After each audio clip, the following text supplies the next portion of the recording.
We are here today with Justin, and you want to introduce Justin? Yes. Go ahead. This is Mr. Rick Dunnick. Rick Dunnick. Yes. Well, Dunnick. glad to have you here this morning. I think it's good to be here.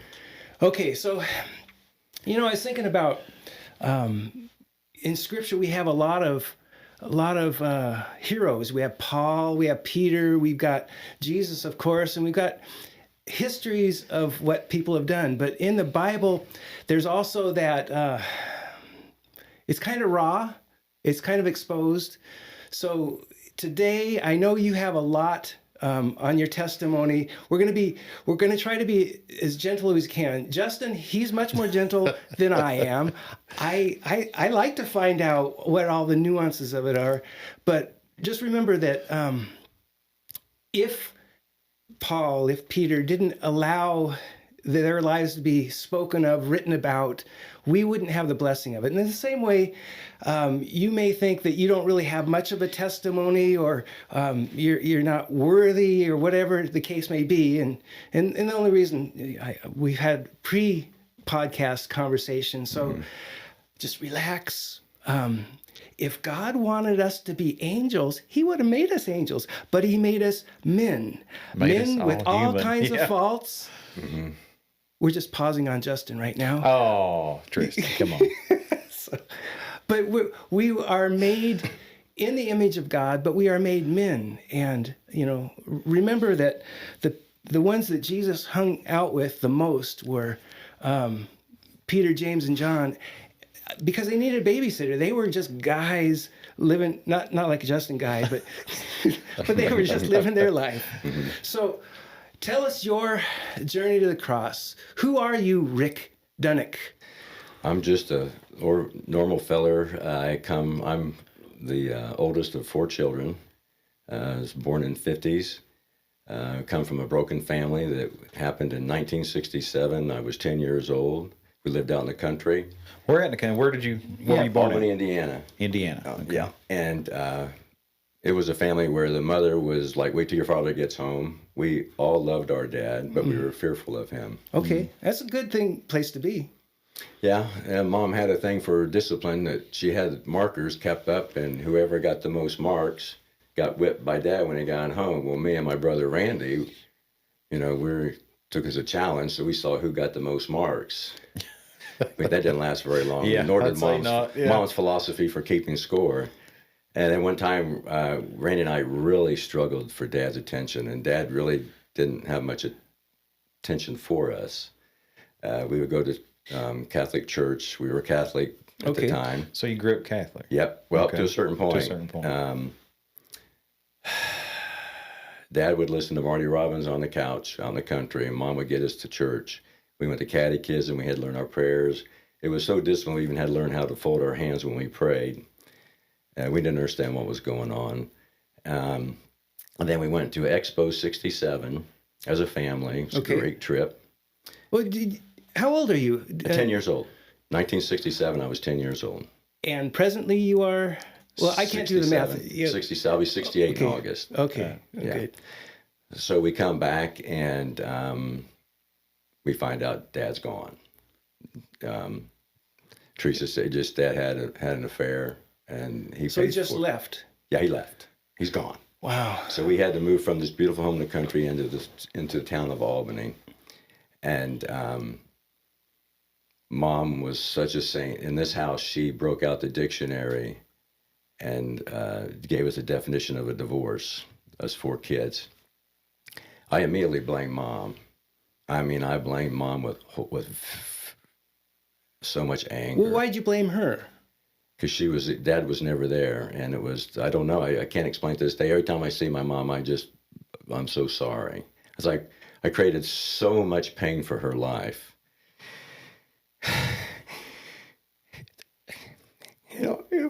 It haunts me to this day. But I paid for it. Oh boy, I got it back in spades. Let's see, Mom, then from this house, it was right across from the water plant. It was a terrible home. It was very terrible. It's torn down now. Then we moved to another home, and I used to try and skip out of school. And Mom got on to me. One day I had appendicitis. And Mom was self-diagnosed?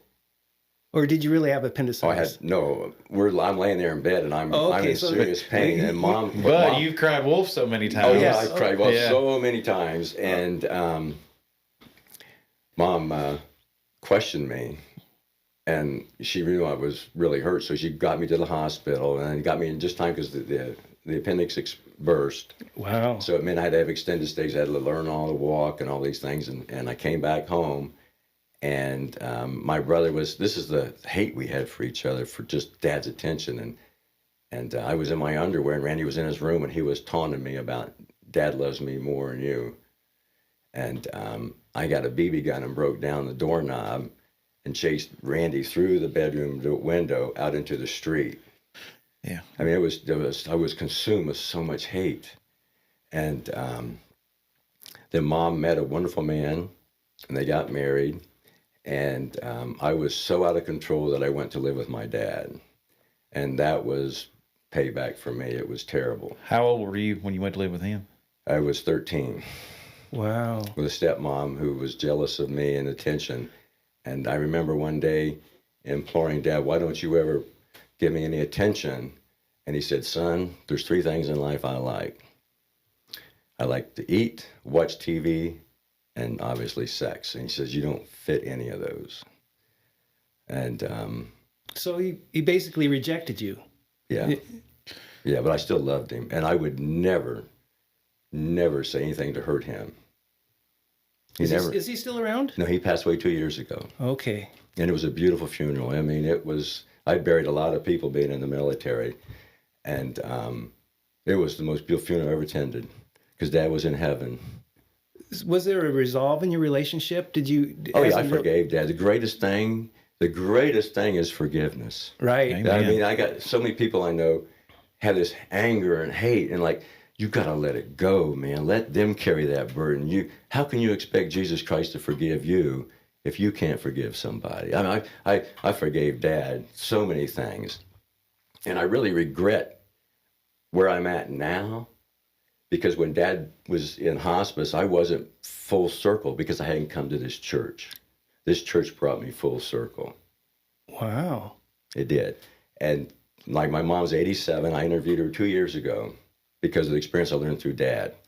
And it's a great, I sat down and asked Mom questions, and from my brother and 2 sisters. And we learned that, I learned that Christmas morning, Dad showed up, dropped off Christmas presents, and left.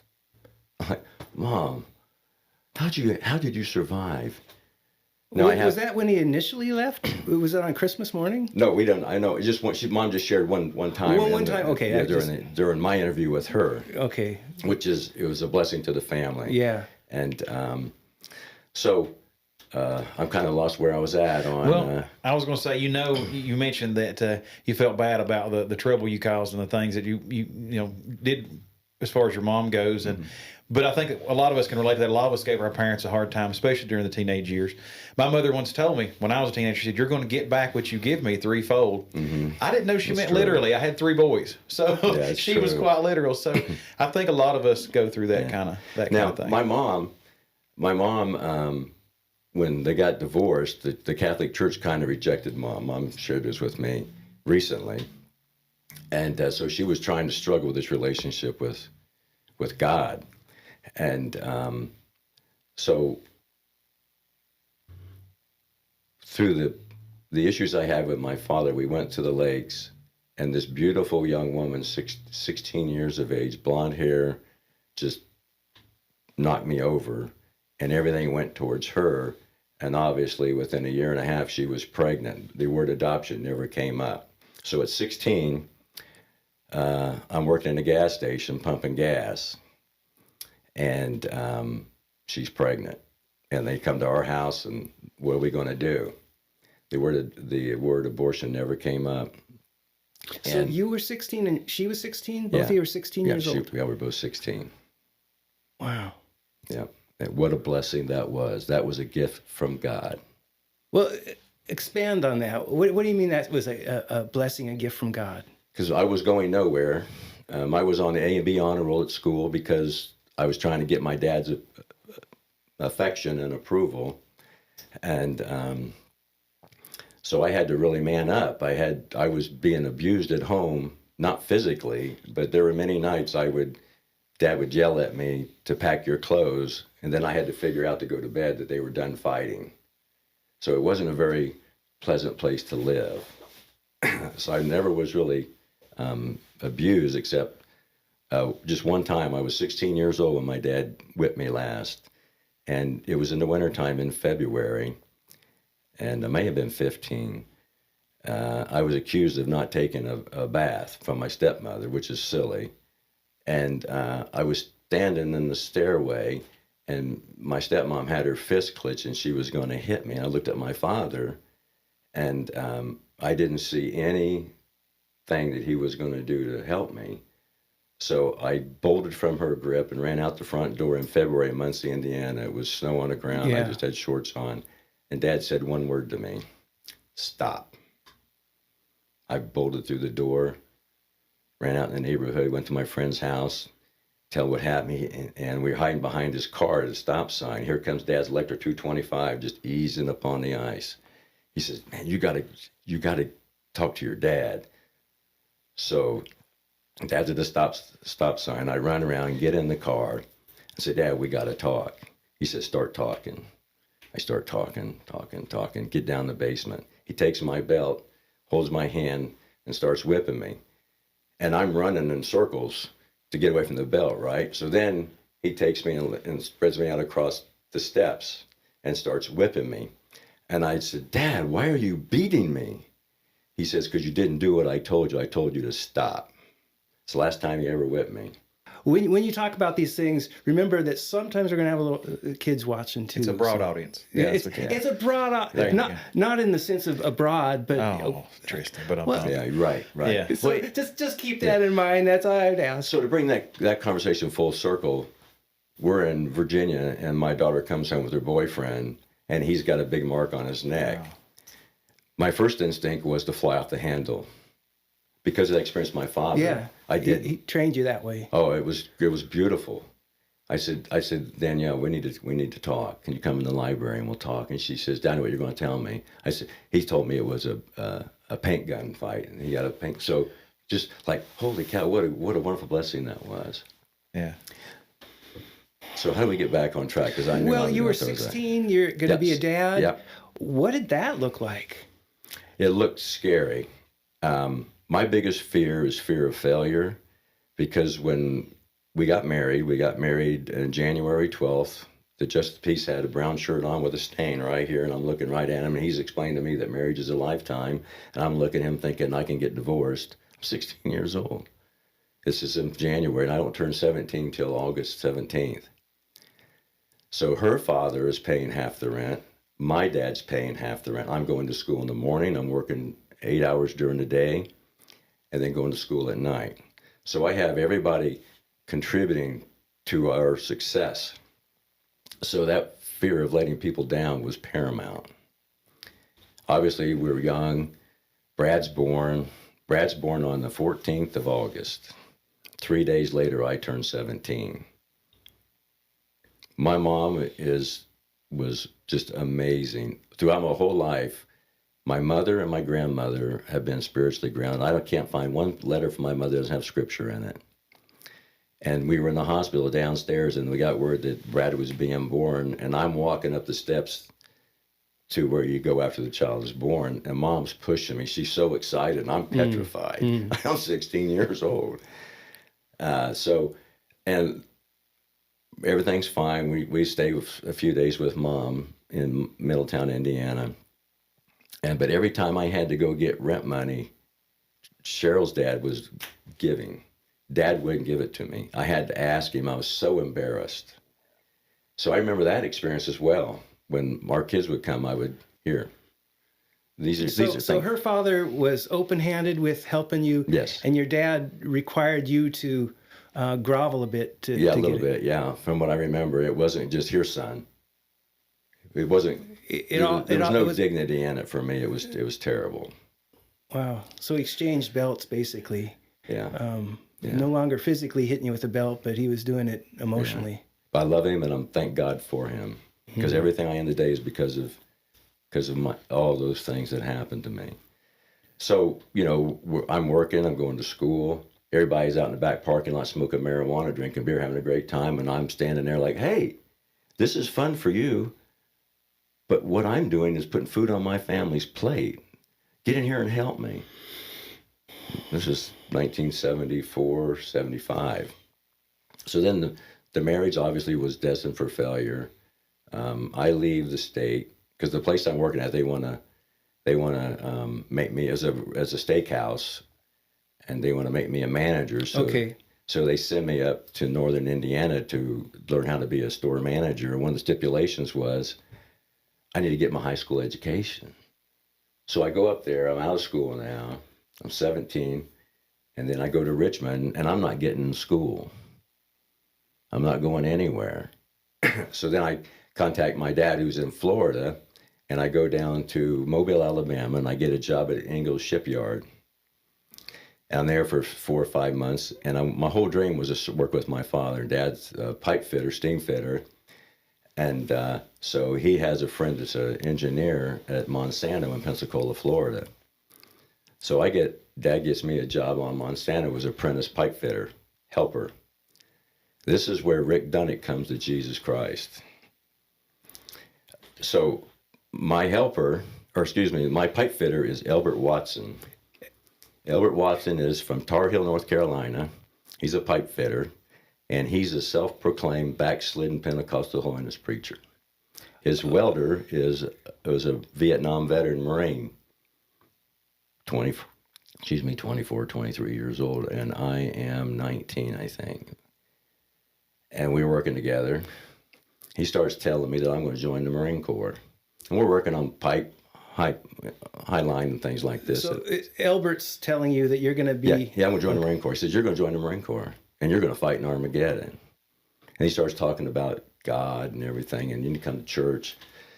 So I go to his church. He's back in church.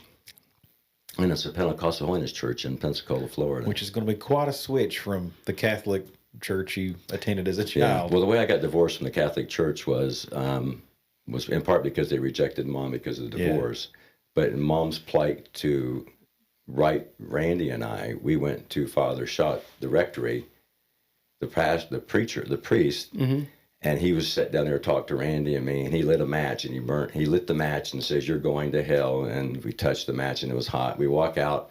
Randy says, man, I love you. And my heart was so scalded, I just rebuked him.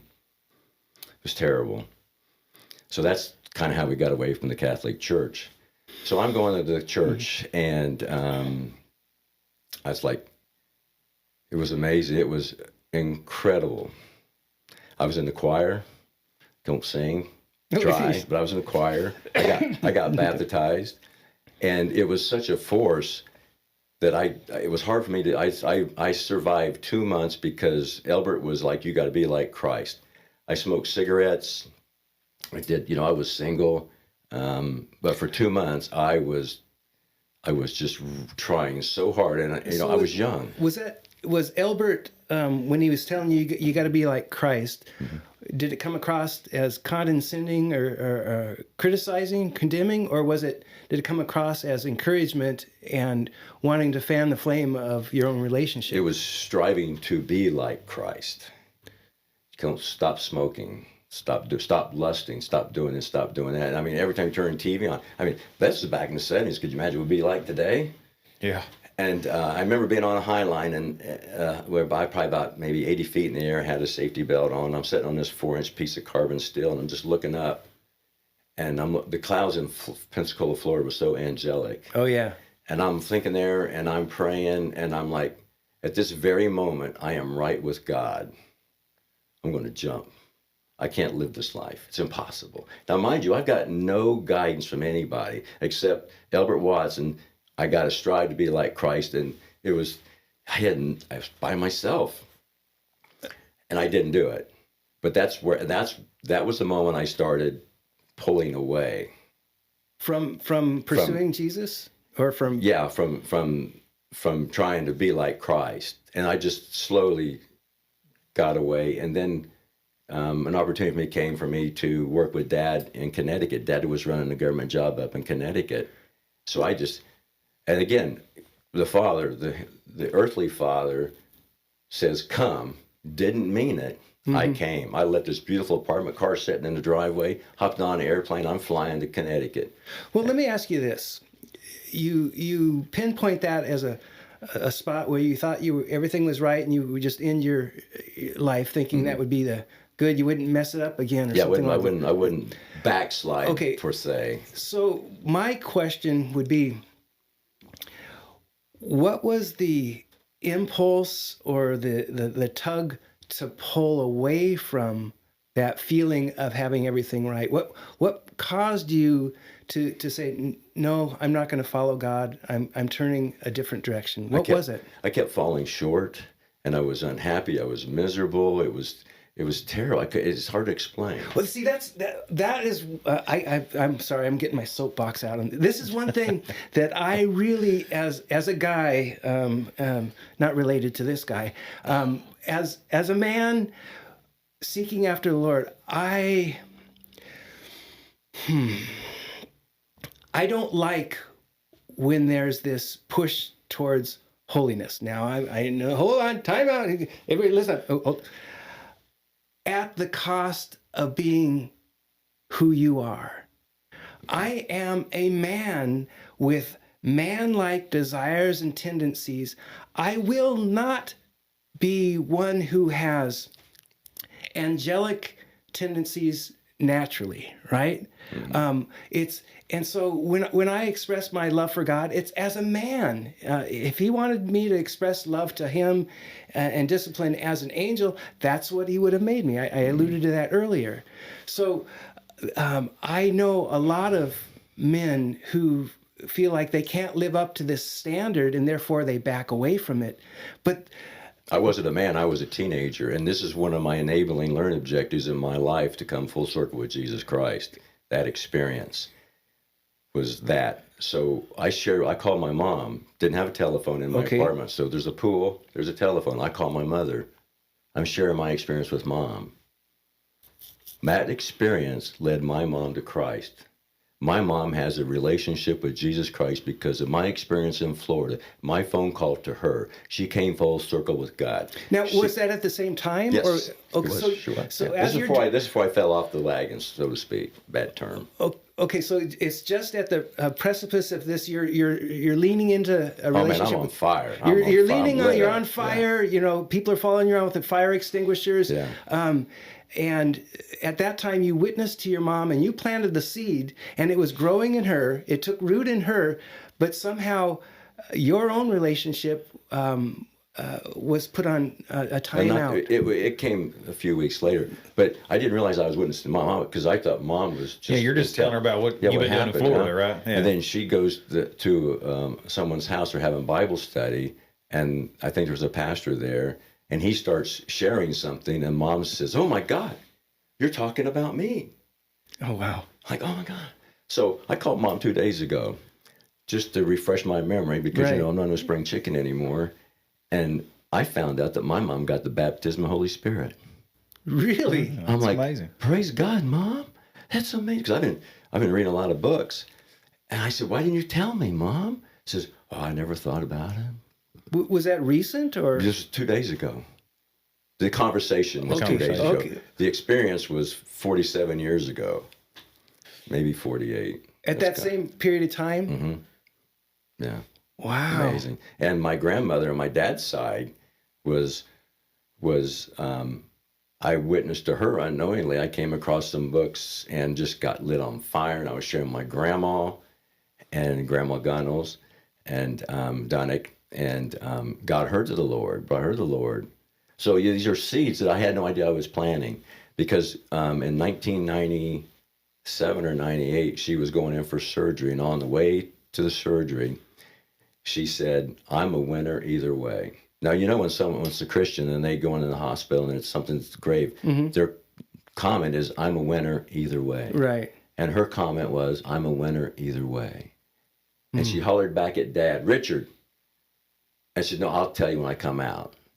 Well, Dad and her are having a conversation right now. Wow. because they're together right now. And here's another thing about my father. He'd come to visit us one time. He did a lot of traveling. He said, "Hey, son, I got a question for you. Now, this is a man that's selfish. I mean, selfish in every way."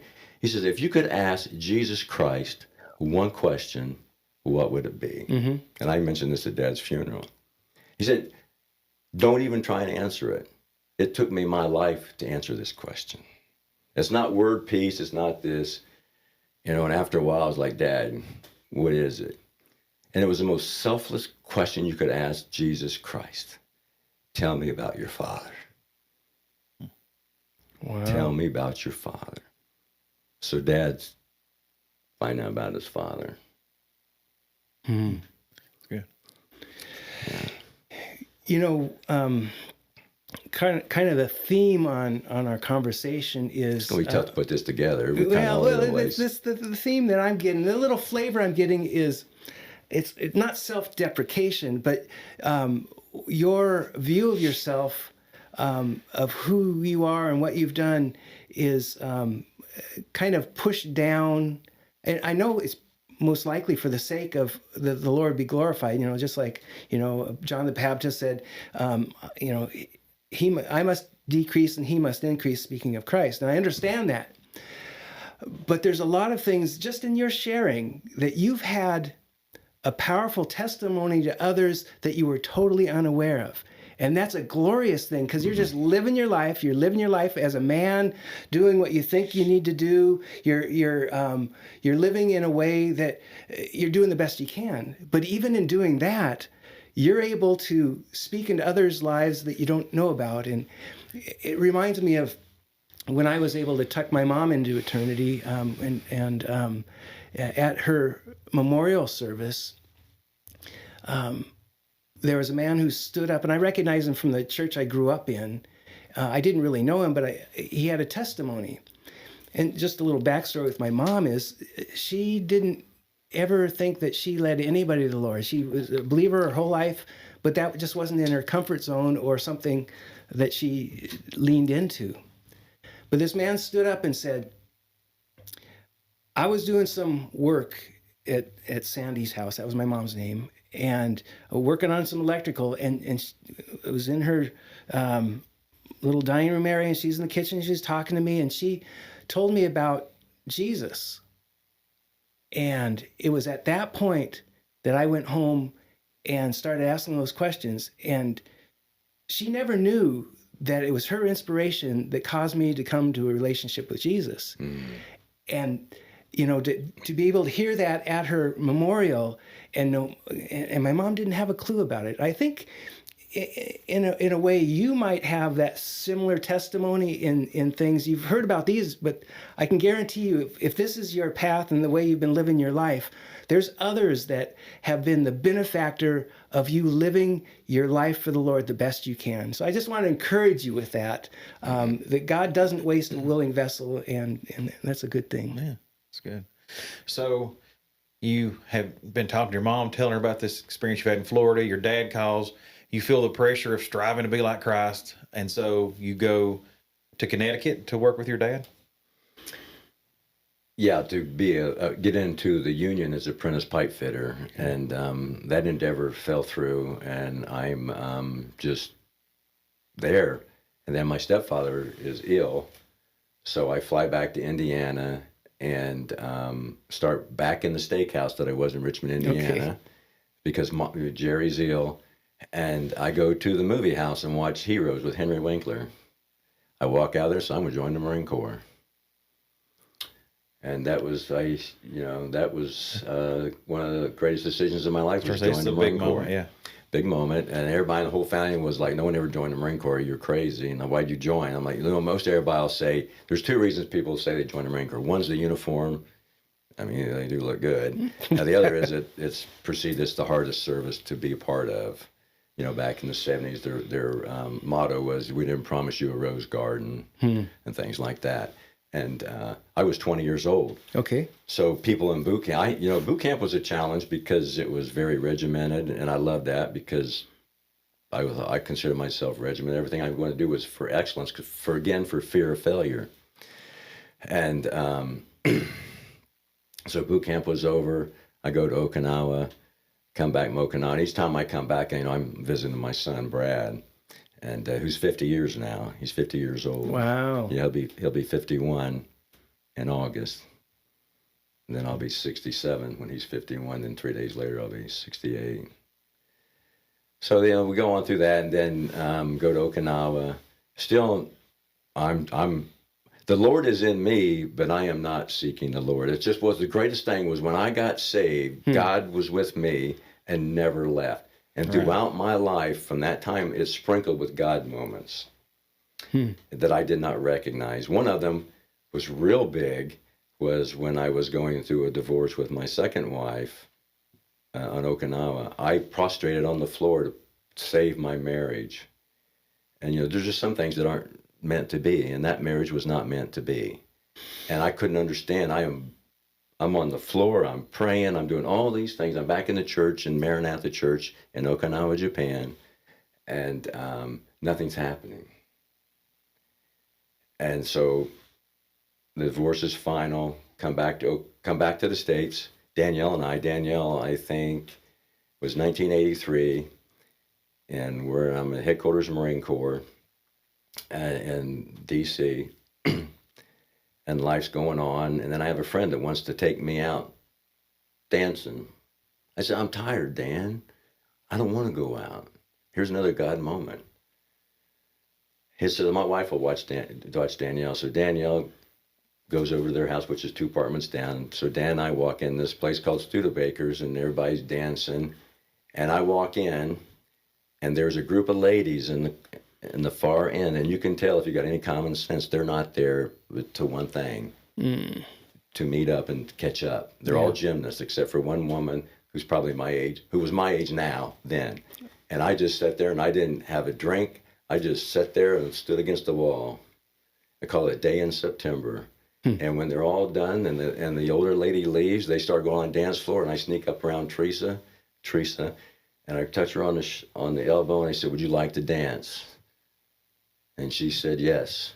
And then the funny thing about the conversation was we're dancing, and I said, are you divorced? She thought that was really weird, because are you married? I said, are you divorced? So I thought that was kind of funny. That's kind of it's a roundabout way to ask the question, yeah. But she was the reason that God did not answer my prayer. She's my prayer. And here's another little tid. Teresa, when she was a teenager, she had a very close friend who was killed in an accident. They were riding on a hood of a car that was being pulled, off the vehicle, being like a sled.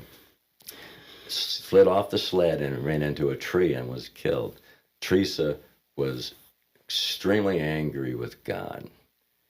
And now, with me and Teresa, and we're coming to this church, now that's no longer mad at God.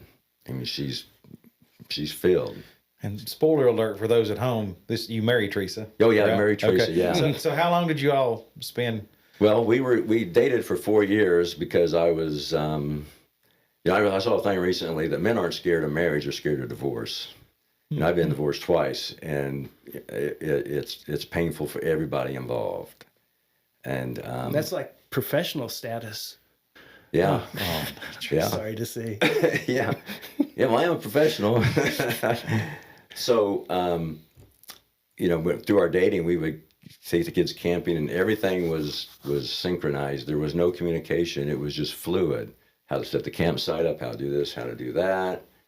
And we got married, and we were going to church. We found ourselves looking at people's shoes and how they dressed in church. It was very formal and this isn't right. What we're doing isn't right. So we got away from the church.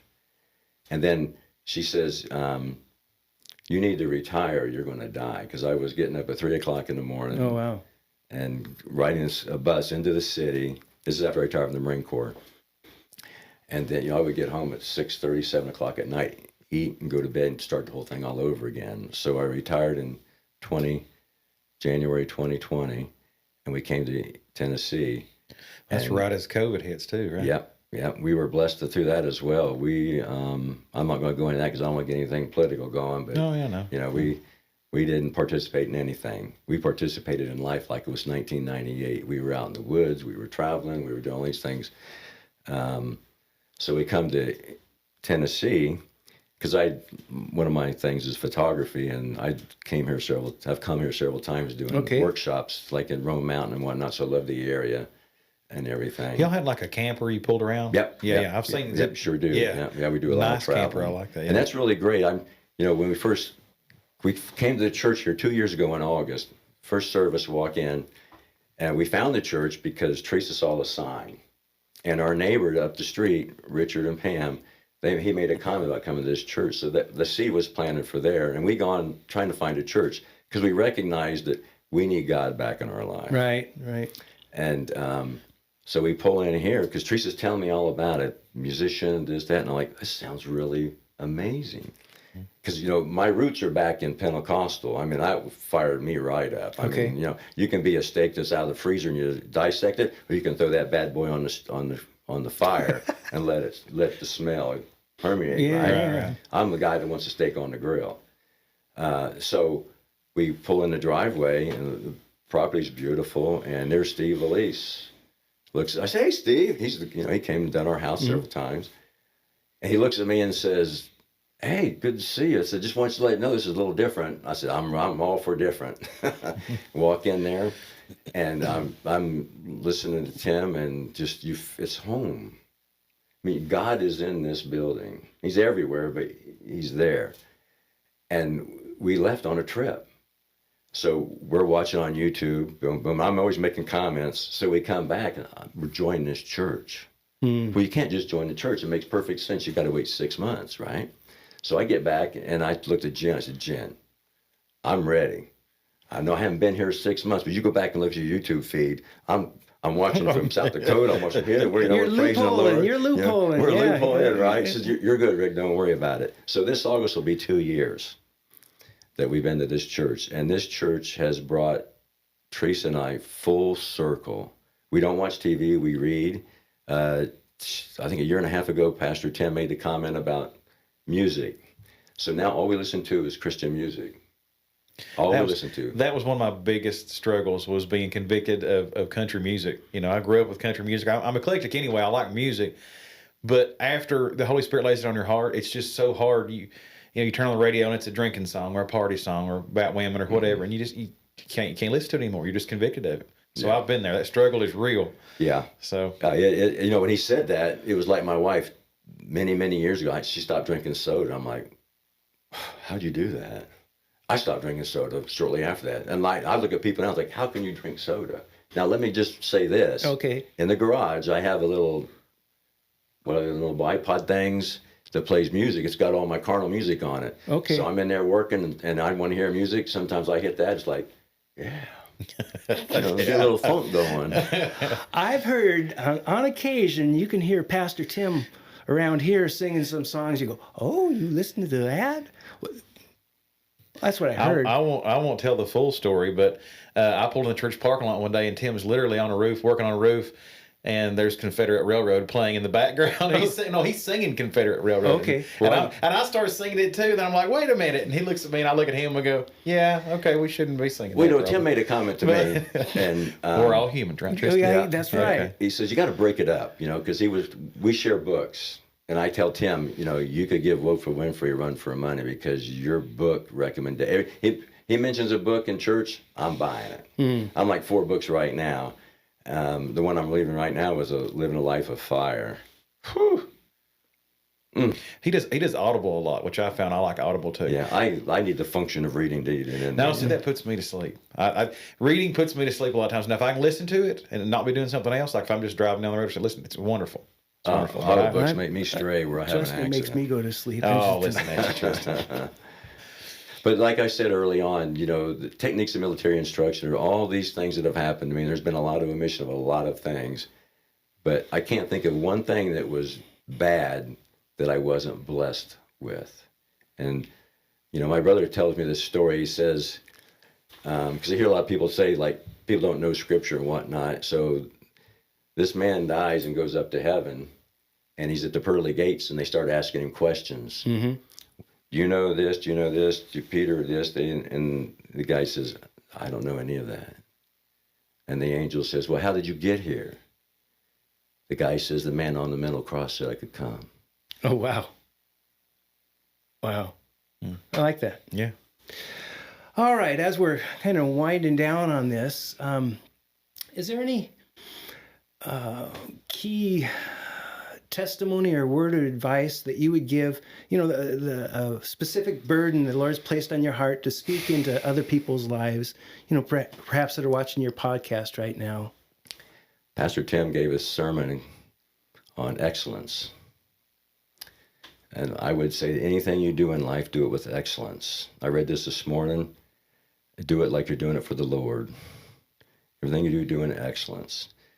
The Marine Corps taught me an awful lot. When you put that uniform on, you represent the Marines. You represent 200 plus years of history.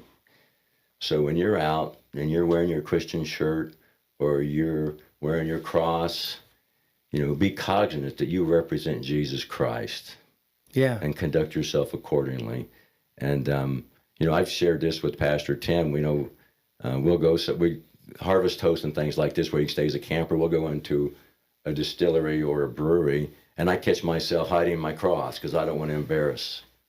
Oh, wow. And I'm still wrestling with that, being convicted by that. But by the same time, we're places and they'll see my cross and they'll ask me to pray for food or a blessing or whatnot. And it's just a way to keep me in check. Stay focused on what you're doing. And every time we're on the road, someone approaches us for something, and I always ask God, is this you? Right. Is this your son? Is this your child? Or is this somebody taking advantage? Guide my heart. And that really came full circle because this guy came up to me in a parking lot with a knife hanging down. Mm-hmm. He wanted money. I said, I don't have any money on me. I didn't lie to him. Teresa had all the money. Okay. So I get in the truck and I'm watching him walk away. I said, Teresa, what's the matter? I said, I don't know. Put my hands on the steering wheel. I said, Jesus Christ, what should I do? I said, give me $20. I run up to the guy. I said, hey, brother. He stops, turns around, looks at me. I said, hey, I lied to you. I said, I had some money. Here it is. And guess what he said to me? Are you sure? He didn't say thank you. He said, are you sure? Like, oh my God, I just handed an angel a $20 bill. Are you sure? What more confirmation do you need? Wow. And God is in everything. And if you're watching this podcast and you don't think there's a God, you ever watch a child be born? You ever watch the flower go? You ever watch the sunset? What inanimate object can create that? Yeah, absolutely. And I'm just thankful that that God has let me live through my carnal years to come back to Him, and it's never finished. No, it's never finished, and I've got so far to go. And I've had people tell me God's got plans for you. You need to join a church. Mark Johnson, a wonderful man. I was a staff sergeant. He was my second lieutenant. Okay, and we're very good friends. And Christian. Every time we go there, we're in his church and whatnot. And 2 years ago, he says, Rick, you need to join a church. I said, I know, Mark. I said, he says, you have talent. I'm like, well, really? I got talent? Like what? He says, you'll find out. So I think my talent is photography. I love photography because it captures special moments that will last a long time before me. My dad told me what he liked about welders is they'll do a weld, and that weld will be on that pipe for hundreds of years, but they'll be gone. Yeah. But their mark will still be there. So my photography is that mark. And when I do events here, I always pray, Lord, please guide my hand, my eyes. Don't make it for me to promote me, but to promote our church and what we're doing. And I'm sure that your photography skills can take something that others might see as ordinary or just plain, and you can make it look good. If you've seen the pictures from our Bomb Diggity men's event. Those pictures were awesome, Rick. Thank you so much. And it helps me when I'm talking to folks and I'm saying, hey, this is the church I go to. Here's one of our men's events. And I bring up those pictures. They're like, wow, that looks awesome. So thank you for doing those pictures for us. It's very, like I'm a volunteer at these rallies for photography. And they like, you're working too hard. And I'm like, I'm loving what I'm doing. I'm catching amazing moments of love. Yeah. It's all love. I mean, what's God? God's love. That's true. I mean, think about it. I mean, he's spirit as well. He's omnipresent. He's everywhere. Yeah. You know, it's just like I've been praying all the time. All night long I was praying to guide me. And Teresa says, you know, you see your mouth, and this is how would you call it? However, my mouth that can't keep up with my brain, or my brain can't keep up with my mouth. I'm at that point in my life where I'm thinking, but my mouth can't keep up, or it's vice versa. So I hope I didn't do too much of that here. Mine, they're not even talking to each other. They're Well, Justin, why don't you go ahead and close us out? And I want to thank you, Rick, for being here. Thanks for joining us, Rick. It's been wonderful to hear a part of your testimony. I know there's much more. So yeah, I'm very blessed. Well, thanks for joining us, everybody. As always, don't forget to like, share, subscribe. If you stumbled on this podcast, check out our YouTube channel. We're Crossroads Cowboy Church. Our services are online. We have special guests online and this wonderful branded podcast. Until next week, thank y'all for joining us.